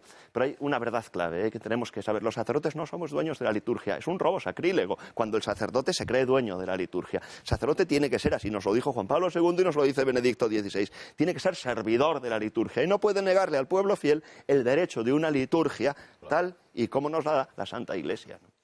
Yo acabo de leer las memorias, recuerdos y memorias del arzobispo de Pamplona, Monseñor Cilarda. Él no habla de estos temas, muy de pasada, pero en su ministerio y en su pontificado en Bilbao, en Córdoba, en Pamplona, fundamentalmente en Bilbao y en Pamplona, cuenta anécdotas muy de pasada y con mucho respeto para no desvelar a nadie, donde todas estas barbaridades litúrgicas de los años del posconcilio, él las tuvo que sufrir y en algunos momentos tuvo que hacer frente y acudía a las iglesias para poner orden y se le echaban encima y entonces decía: todos los que habéis venido aquí a celebrar la liturgia con buena intención, dad por vivida esta misa porque no podemos seguir. Lo digo yo como obispo. Terminaba, porque le montaban un escándalo permanente. Entonces, yo creo que falta todavía mucho, o estamos ya haciendo esa historia, y nos vamos a dar cuenta de estos grandes inconvenientes que hemos tenido, y sobre ellos hay que construir lo que venga. Porque creo yo que necesitamos ofrecerle al pueblo de Dios lo que necesita para que crezca, porque es que si no lo buscarán en otro sitio. Terminamos con don José Antonio y pasamos luego a María Cárcava, que nos tiene que presentar otro tema. Lo que hemos estado hablando, el desconcierto que suponen entre los fieles. Cuando en una parroquia están celebrando de una forma diferente, distinta, con contenidos, con expresiones distintas, a veces incluso contradictorias, en la parroquia de al lado. El desconcierto es tremendo. Y después yo no tengo estadísticas, tengo datos, pero ¿qué vinculación tuvo que existir entre el abandono del sacerdocio que ocurre en los años 70 con la pérdida de esa dimensión litúrgica sacramental? Eso que se está viendo de fondo es una misa celebrada en, no sé si es en Los Ángeles o en San Francisco. Es una iglesia de religiosos. Es curioso porque se ve al sacerdote con los dos diáconos, una misa mayor domingo. ¿Cómo se mueven? Parecen que están haciendo un ballet, son unos pasos medidos, inclinaciones, reverencia. Es decir, de esa formalidad litúrgica tan estricta, las rúbricas del misal antiguo, pasar de repente a la creatividad o a las formas nuevas tan alternativas del misal de Pablo VI, tremendo. Y después, además, lo que se ha ido añadiendo.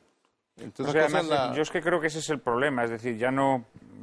Evidentemente habrá quienes defiendan más el novus ordo o el nuevo rito, el rito antiguo, pero es que yo creo que sobre el rito nuevo luego es que se introdujeron todo tipo de disparates, algunos de los cuales todavía colean, aunque creo que sí que hay un propósito, de purificación. Yo creo que lo que dice José Antonio, hay una relación entre el modo de celebrar, el desorden litúrgico y la perseverancia sacerdotal. Muchísimo. Esto es muy interesante porque además sirve para introducir... En ese libro se demuestra, con casos concretos. Este tema que introduce el padre Verdoy nos da pie a que María Cárcava nos hable de crisis de vocaciones. Adelante, ella tiene la palabra.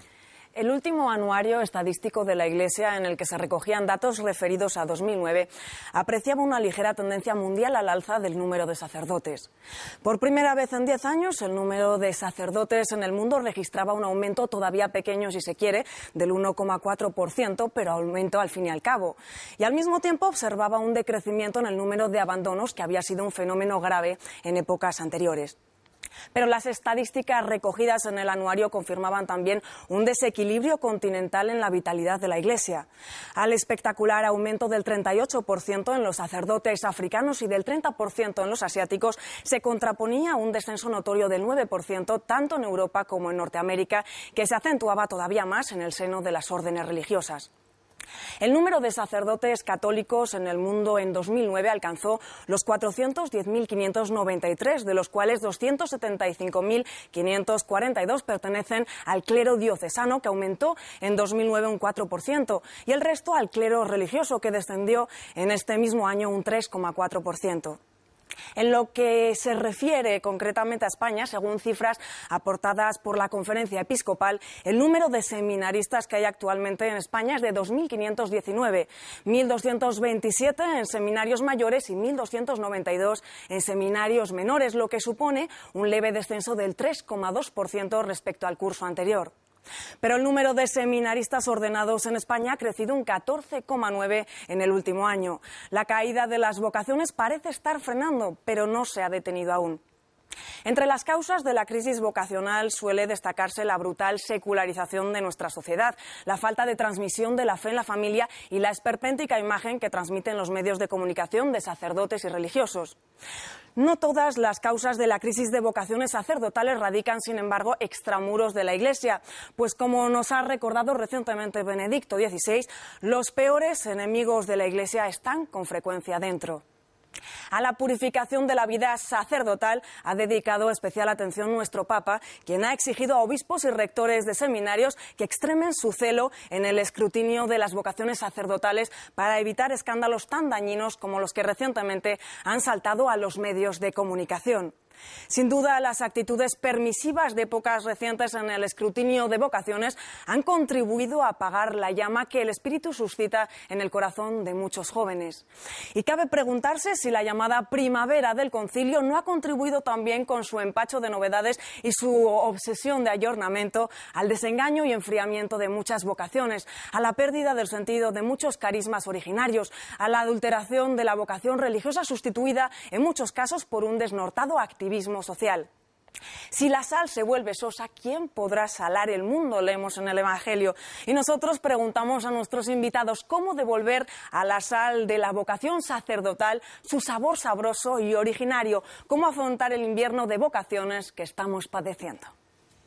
Bueno, pues ahí María Cárcava, aparte de unos datos muy interesantes, nos ha lanzado unas cargas de profundidad bastante serias que enlazan perfectamente con lo que el padre Verdoy nos decía. El padre Verdoy establecía un paralelismo, digamos, o una relación íntima entre esta devastación litúrgica y la pérdida de vigor de la vocación sacerdotal, ¿no? Él relaciona todos estos abandonos de muchos sacerdotes y probablemente también la crisis de vocaciones con el tema del que estábamos hablando. Aquí la pregunta es, como decía Benedicto, ¿las causas hay que mirarlas dentro de la Iglesia, o nos podemos conformar con mirarlas fuera? Y decir, no, es que esta es una sociedad muy secularizada, no, es que, en fin, ¿podemos echar balones fuera o debemos mirar hacia adentro? Tomás. Yo creo que hay que ser honesto y objetivo y mirar lo que hay fuera y lo que hay dentro, porque tanto monta, monta tanto. ¿Que la Iglesia es pecadora? Por supuesto. ¿Que dentro de la Iglesia pues hay una serie de causas y de motivos y de situaciones que producen la sequía vocacional? Está claro. ¿Que lo hay también en la sociedad? También está claro. Por ejemplo, dentro de la Iglesia, las mismas familias cristianas que colaboran con nosotros en la parroquia, hay que plantearles la interrogante. ¿Realmente son tan cristianas y tan comprometidas como para que en su seno pueda crecer una semilla, una simiente de vocación religiosa o sacerdotal? O, por ejemplo, los jóvenes que yo tengo en clase, ¿son lo suficientemente sensatos, responsables, reflexivos, como para que una clase y lo que supone el trato posterior y anterior de un día y de un curso y de otro pueda sacarse alguna vocación sacerdotal? Allí es dentro de la Iglesia. Y fuera de la Iglesia, pues ya sabemos todo lo que nos acompaña. Una sociedad materialista, desvalorizada, absolutamente convertida en Sí, una sociedad pagana. Pagana. Al final es una sociedad sin pagana. valores ni humanos ni cristianos, sino absolutamente paganos. Pero sociedades paganas ha habido en otras situaciones históricas y han florecido las vocaciones. Sí. Es evidente que la mayor propagación de la Iglesia se hizo precisamente en sociedades paganas. Y en ese sentido, sociedades muy semejantes a la nuestra, evidentemente con otras características, ¿no? Pero ahí florecieron muchas vocaciones. Y la pregunta que nos tenemos que hacer hoy es, evidentemente el ambiente exterior es un ambiente bastante refractario o incluso hostil a la fe. Es cierto que las formas de vida que llevamos son formas que reprimen el espíritu, lo aplastan nuestra capacidad de comunicación con lo trascendente, matan lo que de divino hay en cada uno de nosotros, pero también nos tenemos que hacer la pregunta, es decir, los católicos estamos fomentando, tú lo has dicho, ¿no?, que en nuestras familias haya una transmisión de la fe, estamos tratando de reverdecer el espíritu dentro de nosotros, o estamos por el contrario aceptando esa muerte del espíritu en nuestras sociedades. José Fernando. Antes de responder a esto, decir... No, esto era una reflexión. Pero si quieres, ¿no? de la misma manera, y con lo que decía Tomás, y por la introducción también que se ha hecho, no caigamos en el error de culpar, digamos, al espíritu del Concilio Vaticano II, igual que no se puede caer en el error de culpar a la reforma litúrgica, que es buena, de los desmanes litúrgicos, que son malos, tampoco podemos caer en el error de culpar al Concilio Vaticano II y su espíritu, que es bueno y que es un soplo del Espíritu Santo en la Iglesia, con los abusos y con la aburguesamiento que ha tenido lugar en la Iglesia en los últimos años. No en la Iglesia, en el mundo, dices tú. ¿La causa está dentro o está fuera? Está fuera y está dentro, porque es algo de fuera que se nos ha infiltrado, que es el aburguesamiento, sencillamente. O sea que ahora mismo un niño que cuando viene a catequesis dice, mamá, chuche, nene, toma chuche y media, ese niño no podrá ser sacerdote en su vida. La cultura del mando a distancia es incompatible con el sacerdocio. Entonces, si hay una crisis de voluntad, si hay una crisis de lo que es el espíritu de sacrificio, de lo que es el espíritu de abnegación, para que el niño desde pequeño se acostumbre a que lo quiere todo y lo quiere ya, como dicen estos indignados de la Puerta del Sol, lo quiero todo y lo quiero ya, esa persona no va a poder ser sacerdote en su vida. ¿Qué vamos a decir? Hombre, baja el listón, que te estás quedando sin sacerdotes, baja el listón, déjales que se casen, permite que se ordenen las mujeres. A ver, esa no es la solución. El otro día el patriarca de Lisboa sí. dijo que las mujeres que se ordenarán cuando Dios quiera. Claro, cuando hay jerarquías así, no me extraña que la Iglesia... Da igual. El gran teólogo Francisco de Vitoria, en una de sus obras, dice esta frase: el hecho de que Dios no eligiera a la mujer para ser sacerdote es de derecho divino. Exactamente. Claro que Y lo sí, dice claro que es de derecho divino. un teólogo Pero díselo del al cardenal de siglo Lisboa, XVI. díselo al cardenal de Lisboa. No, el cardenal de Lisboa está teniendo contestaciones muy contundentes en determinados portales como es Infocatólica, por ejemplo, y con artículos serios donde se le dice que ya que ha cumplido los 75 años y le han prorrogado por 2 años más su patriarcado en Lisboa, pues que por favor que piense en su responsabilidad, que no está jubilado, que es y sigue siendo pastor efectivo de la Iglesia en Portugal. Esto supone que sencillamente lo que yo decía antes, ser cardenal no es tener una gracia de Dios para que todo lo que tú digas no te equivocas, o lo que tú hagas no te equivocas. Lo mismo que ser cura no es tener la gracia de Dios para que todo lo que tú hagas o lo que tú digas no te equivocas. No es eso. Pues si no es eso para un cura, para un cardenal tampoco. No, por supuesto, por supuesto. Pero bueno, en fin, lo decía ya que mencionaba José Fernando Rey el tema tan aireado siempre por los enemigos de la Iglesia, que es la ordenación de las mujeres. Yo es que no conozco católicas que deseen ser sacerdotisas, la verdad. Entonces, alguna hay. Pero es un asunto apasionante, porque tiene todo que ver, el tema de la ordenación del hombre, tiene todo que ver con la relación mística, nupcial, esponsal, entre Jesucristo y la Iglesia, como el novio y la novia, el esposo y la esposa. Eso ya daría para mucho, es que es apasionante todo ese asunto. Me pedía la vez... Yo recuerdo José Antonio. El padre Orbe, muy anciano, en la Gregoriana. Orbe, sí. Su pataca y sus sonotones. Y decía, a propósito de algún tema, ¿no piensen ustedes que el problema de la Iglesia del siglo XXI, será la teología de la liberación que pasará? El problema de la Iglesia del siglo XXI vendrá del mundo de la mujer.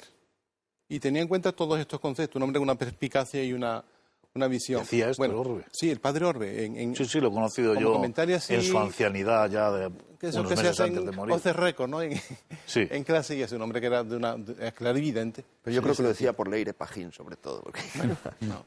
No, pero es cierto. Refiriéndose al feminismo, a la ideología de género... A todos esos conceptos. Por ejemplo, el mundo de la familia está descompuesto por el problema de la mujer, el feminismo. Y a nosotros ahora este problema del sacerdocio de la mujer se nos viene desde reivindicaciones que entienden el sacerdocio como poder. Entonces, es como intentar que la mujer acceda a ese estatus que le da poder en la Iglesia, cuando es absurdo pensar eso, ¿no? Pero yo iba a cierto caso la vocación. Vocación, crisis de la vocación y los conceptos de la vocación en crisis para los jóvenes actuales, pienso que son de concepto y referencia. Referencia siempre es Cristo el Señor. Es decir, yo soy cura por Cristo. Y la plenitud del sacerdocio yo la concibo desde el Señor y mi vinculación con Él. La Iglesia viene después. El entusiasmo por la Iglesia, el servicio a los hermanos, viene como consecuencia. Es Cristo el Señor, es el Señor. Si esto falla, si la fe sacerdotal, si la vida espiritual del sacerdote no vincula a la persona del sacerdote con la persona del Señor, todo lo demás se desmorona, es que no tiene consistencia. A mí me asombra ahora, por ejemplo, la JMJ, el encuentro de los jóvenes con el Santo Padre en Madrid, el entusiasmo que se provoca. ¿Un entusiasmo por qué? Por lo que se está viendo allí, una iglesia joven, pujante, entusiasmante, eso no dura. Una vocación que se geste con esas expectativas, como no haya una referencia central, fundamental, Cristo, el Señor, Dios nuestro Señor. Lo demás no tiene...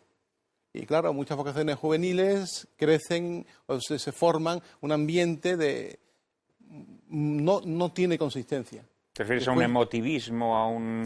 Emotivismo, sentimentalismo... Y después llega el cura, sí, es un fenómeno frecuentísimo, sacerdotes que se han ordenado, han llegado a las parroquias, a los 3-4 años lo han dejado, incluso en el primer año de ministerio. El fenómeno es tan grave que hubo estadísticas y se enviaron a los seminarios estudios específicos sobre ese tema que es tremendo, ¿no? Sacerdotes que abandonaban el ministerio en los años próximos, los años siguientes a la ordenación. Porque hay problemas también graves de escrutinio, yo creo, en los seminarios, ¿no? Y de hecho, este problema que ha saltado el escándalo de la pederastia, yo creo que ha tenido también que ver con eso, ¿no? Que no ha habido un escrutinio verdadero y serio en los seminarios en un determinado momento, ¿no? O en algunos ese seminarios. escándalo es mucho más profundo y más turbio. Sí. Y el ¿Qué escrutinio quiere a decir? veces... ¿Qué quiere decir con más profundo Porque y más turbio? está en el mundo, estamos en el mundo. De ese tema, es un tema tan delicado y que a la Iglesia le ha venido con bombazo, siendo la Iglesia otra víctima más en ese sentido, porque lo ha padecido y encima ha quedado expuesta en la picota. Como si el fenómeno fuera un fenómeno ligado solamente a los sacerdotes y a la Iglesia Católica, un fenómeno que es generalizado y con unas estadísticas que asombran. Cuando se conocen el porcentaje de sacerdotes acusados de esos delitos con los de otras personas, otros estamentos sociales, otras preferencias sociales. Sí, lo que queda claro, lo que queda claro a cualquier persona de buena voluntad es que efectivamente la Iglesia está en el mundo y por lo tanto ha sido contaminada de un mal que ha invadido el mundo, ¿no? Pero curiosamente los enemigos de la Iglesia lo han querido plantear como algo vinculado con el celibato. Que esto no deja de ser curioso, es una asociación totalmente grotesca, ¿no? Interesada. Pero, No solamente Interesada. muy interesada. No, hombre, es como si relacionas ayuno con triquinosis, ¿no? Es decir, oiga, ¿no? ¿Qué tiene que ver el ayuno con la triquinosis? No, si un señor tiene triquinosis será no porque ha roto el ayuno, no porque ha roto el ayuno, sino porque ha comido carne de cerdo. Pero volvamos al tema de las vocaciones, tenemos que ir cerrando el programa ya. Vamos a ver. A mí me parece que los efectos de la secularización, yo si tuviera que responder con una sola respuesta, con una sola palabra, diría efectos de la secularización. ¿Por qué? Porque la secularización ha minado, es decir, no deja pasar, no filtra, no da aire ni respiro a algo fundamental para la vida cristiana, como es el inicio de la piedad. Es decir, si yo tengo que conocer a Jesucristo, si me tengo que vincular a la persona de Cristo, si lo tengo que representar, si tengo que ser su vicario, si me tengo que identificar con Él, tengo, por medio de la piedad, de modo natural, que la aprendo en mi casa, que la aprendo en casa de mis tíos, que la aprendo en mi pueblo, que la aprendo en la catequesis, que la aprendo de gente piadosa. Eso, si no hay piedad, no hay devoción. Y si no hay devoción, no hay emociones espirituales. Y las emociones espirituales son las que Balarrasa tiene. Y las que nosotros hemos tenido en muchos momentos de nuestra vida. Nos hemos sentido movidos, pues porque hemos aprendido una piedad no sé dónde, en el ambiente, porque hemos ido estructurando nuestra psicología en un clima de devoción y de respeto a esas devociones. Y cuando digo de respeto a esas devociones no me estoy refiriendo a rezos particulares, sino pues al culto cristiano, al respeto a Dios, a los derechos de la Iglesia, al fundamento de la vida cristiana, a la moral, a la fidelidad, todo eso. Entonces, bueno, pues yo me siento llamado y entonces tengo la suficiente capacidad para dar los pasos y resistencia. Entonces, yo creo que la secularización ha minado todo esto. Y en la mente de los señores que trabajan la secularización en el siglo XIX, yo creo que esto está muy presente. Si a todo esto añadimos otros efectos... O sea, digamos que crees que es una cosa que está calculada, digamos. No está totalmente calculada porque ellos no podían vivir 80 años después, 90 años después. Pero ellos querían, de alguna manera, sabían que los efectos de la secularización eran claves para el futuro. Y si a esto añadimos otra cosa que va junto con la secularización, que es la vida, vamos a llamar, de la gran industria, de la gran ciudad, de la civilización moderna... Una vida volcada hacia afuera. Entonces todavía ciega más y seca más esos principios elementales de la vida espiritual. Y si no hay vida espiritual, no hay sacerdocio, no hay cristianismo, no hay nada. Con esta reflexión última tenemos que dejarlo lamentablemente. Lamentablemente este programa hubiese exigido el doble de tiempo. Pero tenemos desgraciadamente que cortar aquí. Ha sido un inmenso placer estar con vosotros. Formular estas reflexiones que creo que servirán de gran provecho a nuestros espectadores y quién sabe si después de ver este programa algún joven seguidor de Lágrimas en la Lluvia no empieza a plantearse si lo suyo no es ser pescador de hombres y deja las redes, lo deja todo y sigue esa llamada de Jesucristo. Muchísimas gracias de corazón. En un minuto, María Cárcava y yo mismo les anticiparemos el asunto de nuestro próximo programa.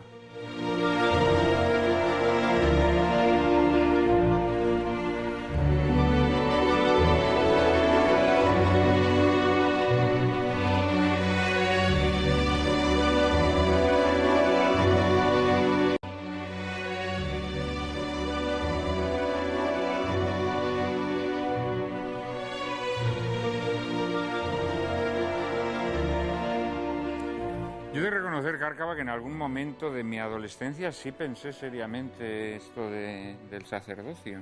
Yo jamás he pensado en ser sacerdotisa, Juan Manuel. Bueno, afortunadamente eres una buena católica, No, fundamentalmente no soy feminista. Ah, bien, Y esa forma de evaluarlas Me todo... encanta, Cárcava, me encantas. Ana, cuenta que tenemos la próxima Eres semana. razón suficiente para que no me metiese yo cura. Venga. Les emplazamos a que nos acompañen el domingo, en el que cambiaremos de tercio y ofreceremos a nuestros espectadores un programa en el que analizaremos la evolución del arte contemporáneo, que muchos consideran errática, donde triunfan el sensacionalismo, la pacotilla y el aspaviento. Intentaremos discernir el grano de la paja y denunciar la invasión cada vez más atosigante de engañifas que tratan de presentarnos como obras de arte aprovechándose del esnovismo ambiental. E ilustraremos nuestro coloquio con El loco del pelo rojo, un extraordinario film biográfico de Vicente Minelli, protagonizado por pesos pesados de la interpretación como Kirk Douglas o Anthony Quinn, en el que se nos relata la vida de uno de los artistas más atormentados y geniales de todos los tiempos, el holandés Vincent van Gogh. No se la pierdan, ya saben que a partir de ahora no podrán llorar lamentando que la televisión es un desierto de la inteligencia y el buen gusto. Ahora ya pueden refrescarse en el oasis que les brinda Lágrimas en la lluvia. Todos los domingos a las 4 de la tarde, aquí, en Intereconomía Televisión.